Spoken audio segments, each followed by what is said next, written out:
Alright, what's up everyone? Today we have another episode of Tournament Chess for Dummies, and today we're going to be going over, for one, time formats, and two, time control, and like how to control time yourself.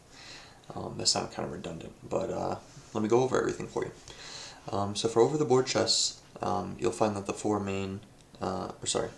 three main ones that you would find on like chess.com, which is Bullet, Blitz, and Rapid.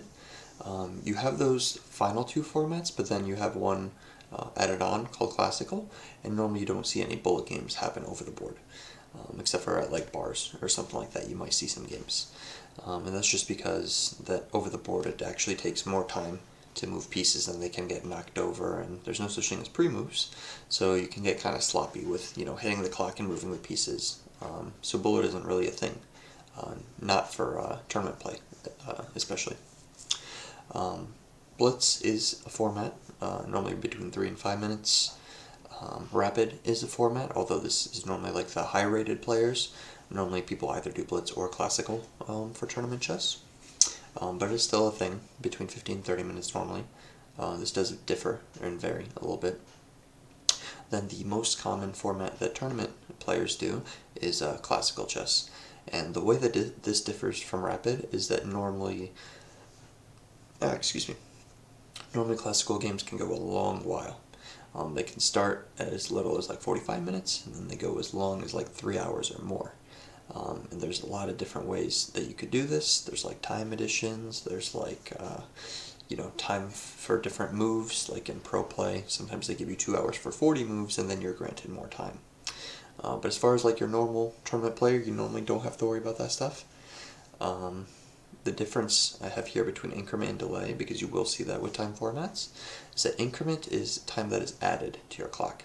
So say that you're playing a 3+2 blitz game with 2-second being increment. So what happened is you would have 3 minutes, you'd make a move, and then you'd be at 3 minutes and 2 seconds.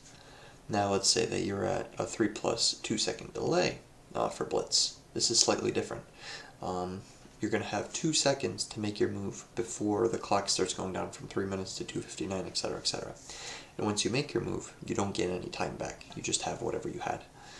So that's the difference between the two.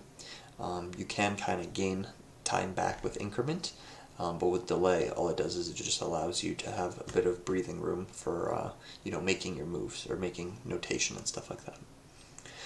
There's three main kinds of clock, and two of them are kind of similar. But one is analog, so think about like an analog clock. It's literally just like a ticking one, and then they have like a little flag, and what happens is when the minute hand like pushes past the flag will fall. So that's whenever you hear the saying flagged, that's where it comes from. Old chess clocks had like flags on them, and whenever those were tipped, you would lose on time. But old chess clocks, even though they were good and they served their purpose, they didn't have any increment or delay. So pretty much, wouldn't work too well. Also, like I said, it's the hour hand that would cause it to get knocked over, the flag. So that's really only good for like an hour time control, right? And then your flag falls. So if you want to do like 2 hours or so, you're kind of out of luck. So the other two clocks are digital and DGT, and they're very similar. Digital clocks are just, like a digital clock, pretty much like an alarm clock, except made for chess. It has a lot of pre-programmed time options. It has ways to like make custom time options, but they're pretty easy to use. All you do is just hit it, and then the clock will start on the other side. And then DGT clocks are digital clocks. The only thing is that they're normally plugged into a chessboard, and that's just for like tracking for like professional players and stuff like that, so that you're able to see like in a program, live whenever the move was made. It also shows up on like the computer screen. So this isn't normally too popular or too common in lower time controls. People may use DGT clocks, but they probably wouldn't punch them into their board because no one's going to be looking at it. For one, there's like cheating allegations, and for two, no one's really trying to watch a 700 rated player do that. No offense to 700 rated players, they just normally don't use those.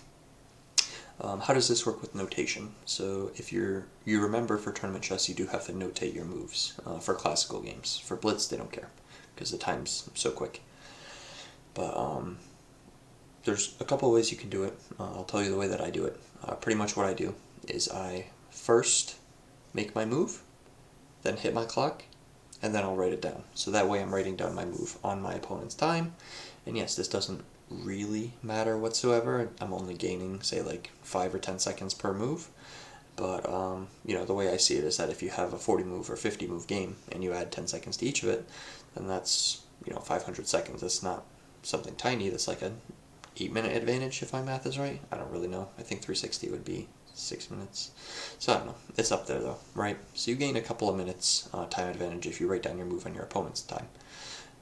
The only thing that can get confusing is that if you make a move and then press the clock and start writing down your move, your opponent may make a move, before you finish notating. There's nothing wrong with that. The only thing is that it could get confusing, because then you are, you pause writing down your move because you're trying to see what just happened on the board. And yeah, it's logical to just finish writing down your move. It takes like 2 seconds and then look up, but with chess there's a lot of nerves, and sometimes you literally are just like, what's he gonna do type thing. You're like freaking out or whatnot. So there have been some instances where my score sheets, somewhere along the line, I like write down my opponent's move on my move or my move on my opponent's move on the score sheet.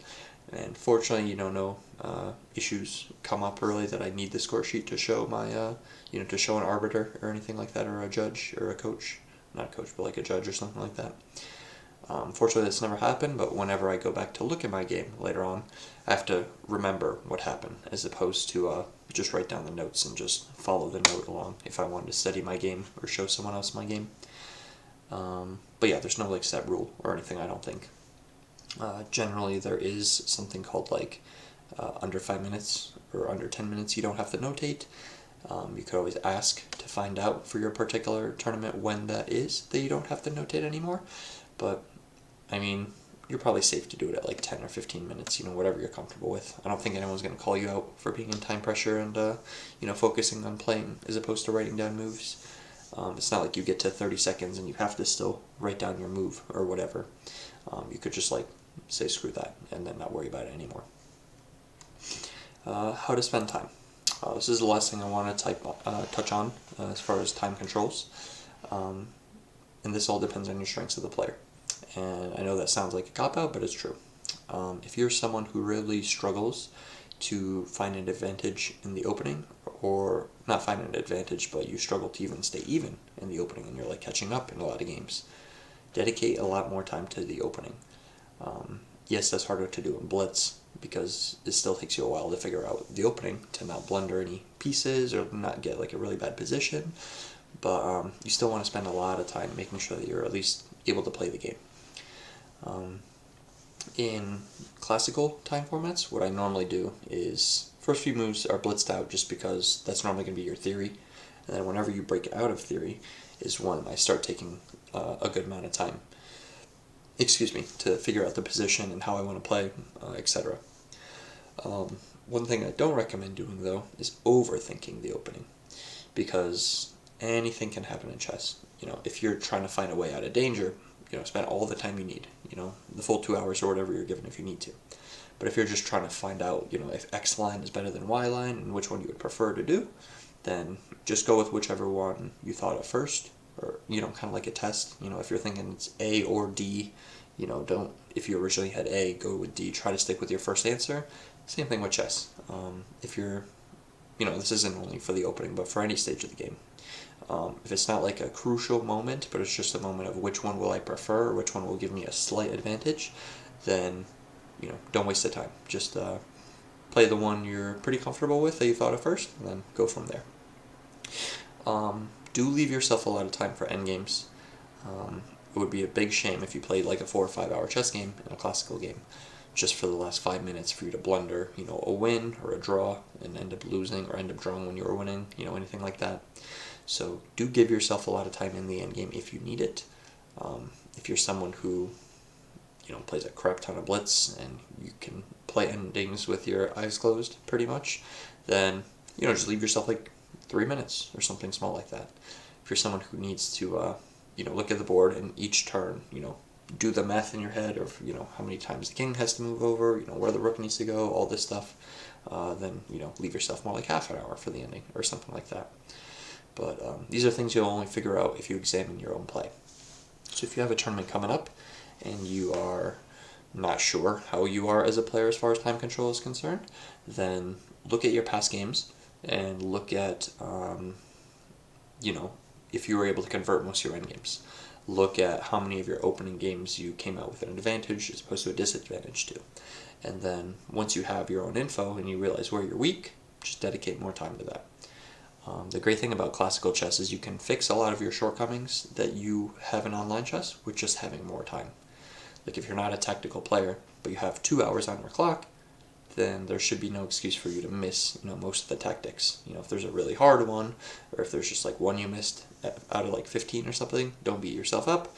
But if there's just like a boring position and then there's, a situation where there's a few ways that something can go, tactically speaking, spend some time.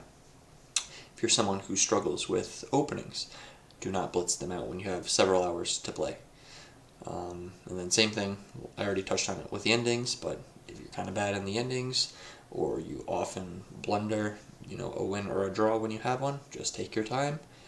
You have your full clock, no one is going to be pressing you. It's a comfortable place to play. It's not like you're going to be like really having to use the bathroom or anything like that. They have restrooms, they have water. Like I said in my other tournament prep video, you could bring a snack if that's really going to be an issue. But just spend your time where you suffer most in the game. And that's all I really got. So if you have any questions, of course, drop them down in the comments. I might not make a separate video to address those questions, but I will comment back and answer them for you. And yeah, thank you guys for watching, and good luck in your tournaments.